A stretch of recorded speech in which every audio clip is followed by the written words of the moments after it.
Hello, passionate Celtic FC fans. This is Celtic Central News, your exclusive source for Celtic updates. Before we kick off, we appreciate the incredible support. If you love Celtic, subscribe now, hit like, and let's build this community together. Now, onto the latest news. A warm welcome to new subscribers. Your support is crucial. Hail, hail. All right, lads, this one's got the whole of Glasgow buzzing, and not in a good way. Word on the terraces is that Rangers boss Russell Martin's gone and stirred the pot big time. Aye, you heard right.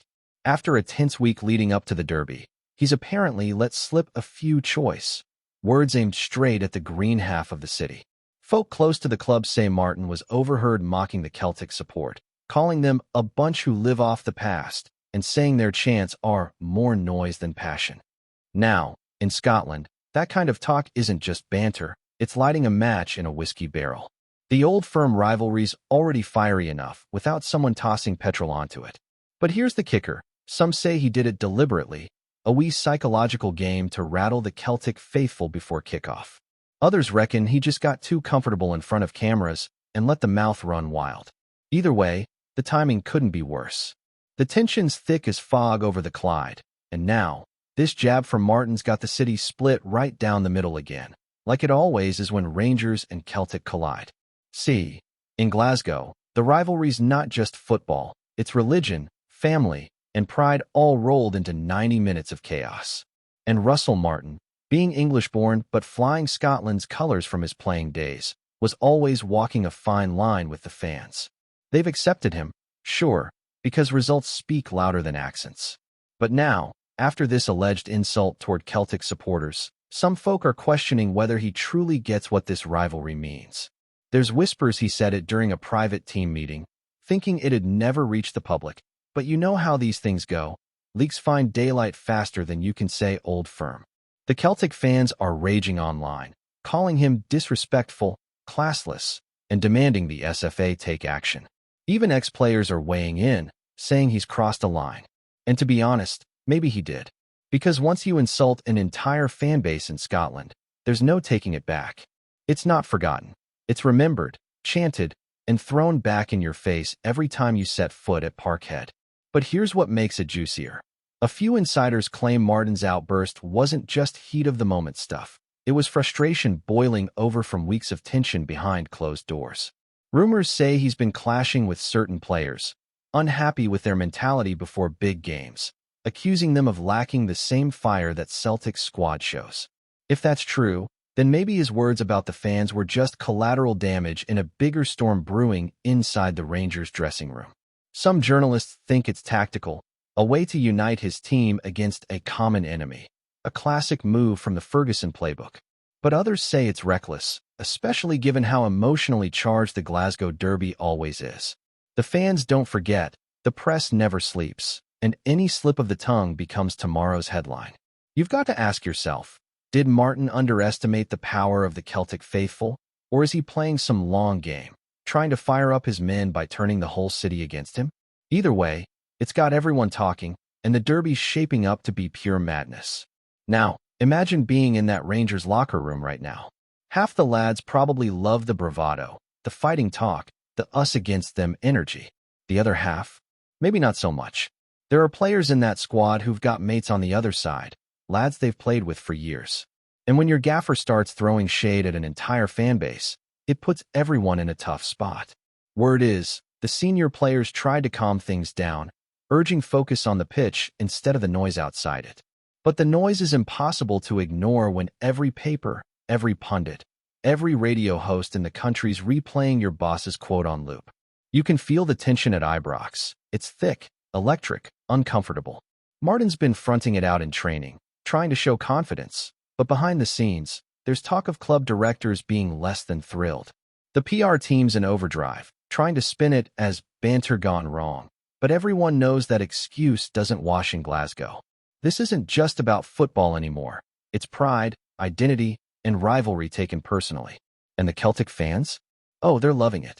If there's one thing the green side of Glasgow knows how to do, it's take an insult and turn it into fuel. The banners for the next match are already being designed, the chants practically writing themselves.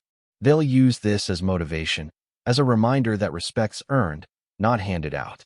The Parkhead faithful are waiting for their chance to answer back, not with words, but with goals, songs, and that thunderous atmosphere that shakes the ground.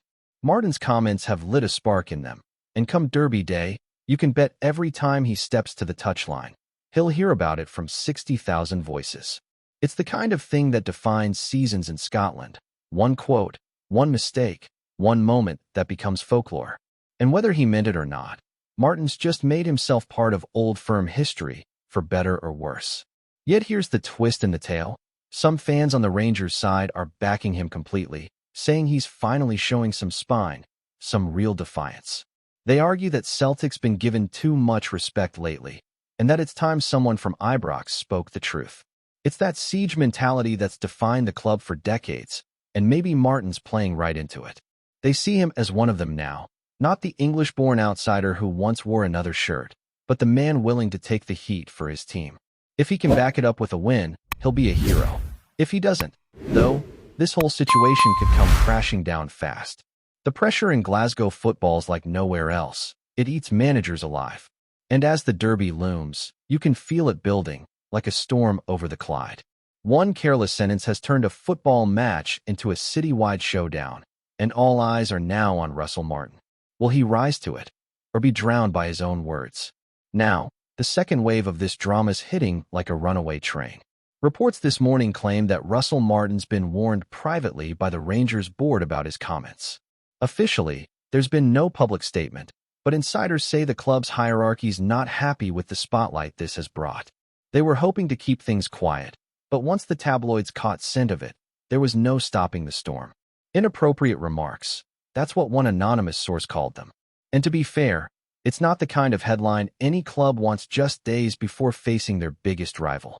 There's even talk that senior figures urged Martin to issue a public apology, something he's reportedly refusing to do. He believes his words were taken out of context, twisted by social media, and turned into something much nastier than intended. But let's be honest, once it's out there, there's no putting the genie back in the bottle. Celtic fans aren't buying any excuses, and the Rangers supporters are split. Right down the middle, some cheering his bravado, others worried he's distracted the team when focus was everything. What's fascinating, though, is how this whole mess reflects the psychology of football in Scotland. It's not just a game. It's a living, breathing identity. Managers know that every word counts. Every quote echoes louder north of the border. For Russell Martin, this might be the first real test of his man management off the pitch. He's already proven he can set a team up tactically, but dealing with the emotional chaos of an Old Firm fallout? That's another beast entirely. The media frenzy's relentless. Talk shows are dissecting every syllable he said. Fans are calling in with fury or pride, and social feeds are flooded with memes and jabs.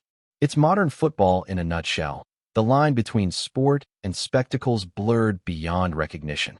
And somewhere in all this noise, Martin's trying to keep his players grounded, insisting that the talking stops when the whistle blows. But deep down, he'll know that even a victory might not silence this one. His name's in the headlines now, and in Glasgow, that's both a crown and a curse. Meanwhile, across town at Lennoxtown, Celtic's training ground, there's a quiet determination brewing. Brendan Rodgers isn't one for public outbursts, but he knows how to weaponize motivation. Sources say he's been using Martin's comments as fuel in team talks, reminding his players that respect is earned through results. You can feel that underdog energy, even though Celtic's arguably the stronger side right now. Players like McGregor and O'Reilly have been vocal in the dressing room, saying they'll let their football do the talking. It's the perfect setup, a slighted team with a point to prove, a fanbase furious and united, and a rival manager who's handed them the perfect villain. Rodgers has been through these battles before. He knows how to turn noise into fire. And when Parkhead roars on Derby Day, that roar will have a name behind it. Russell Martin. Whether he likes it or not, he's become the story. And in Glasgow, stories like this have a habit of living forever, long after the match is done. Before we proceed, subscribe to our channel and enable notifications to receive all exclusive news about Celtic FC. Don't miss any details about your favorite team. It's extremely important for Celtic FC fans. But here's something folk might not be ready to hear. Some say Martin's insult wasn't even aimed directly at Celtic fans at all. A few Rangers staffers are whispering that his comments were about online trolls, a reference to some heated exchanges he's had with anonymous accounts lately. If that's true, then this whole scandal might be a colossal misunderstanding blown out of proportion by the media. It wouldn't be the first time, would it? Still, perception is reality, and perception right now paints him as the villain. The Celtic fan base isn't interested in explanations. They've already turned it into a rallying cry. Whether it's truth or twist, Martin's fighting an uphill PR battle. And in this city, public opinion changes slower than Scottish weather. What's worse, the tension between both clubs has now spilled into the officials too, with talk that referees are being warned to keep things under control come match day. If that doesn't tell you how big this has gotten, nothing will. And just when you think it can't get any wilder, footage starts circulating online. A blurry video, supposedly from a private event, showing Martin sharing a drink with fans and cracking jokes, one of which sounds suspiciously like the insult that's been making headlines. Now, whether it's been edited or not, nobody knows, but it's enough to ignite another firestorm. Comment sections explode, pundits argue over the authenticity, and suddenly, Martin's facing calls to explain himself publicly. The clip's spreading like wildfire, faster than any statement can stop it. Some fans are laughing it off, saying it's just banter. Others are furious, claiming it proves everything they feared, that the Rangers boss crossed a line. And through it all, Martin's keeping quiet. No interviews, no apologies, just training sessions behind closed doors. It's a dangerous silence, the kind that lets rumors fill the space where truth should be. And in Glasgow, silence can be louder than shouting. Still, there's a strange sense that this controversy, however messy, has reignited something electric in Scottish football. For years, folk complained the passion was fading, that the rivalry had gone stale. Well, not anymore. Every pub, every taxi, every office in the country's talking about it. Old Firm fever's back in full swing, unpredictable, chaotic, alive. And maybe, just maybe, that's exactly what football here needed. A spark, however controversial, to remind everyone why these games matter. Russell Martin might regret his words one day, but right now, he's the most talked about man in Britain's fiercest rivalry. Whether he's a master of mind games or a man who's let emotion get the better of him, only time will tell. One thing's for sure, when that whistle blows at Parkhead, it won't just be a football match. It'll be a battle of pride, identity, and redemption, all born from one night, one quote, and one manager who dared to poke the bear. Hello, fan. Don't forget to like and subscribe to the channel, as it means a lot to Celtic FC. Also, share your opinion about the news in the comments below. See you in the next video.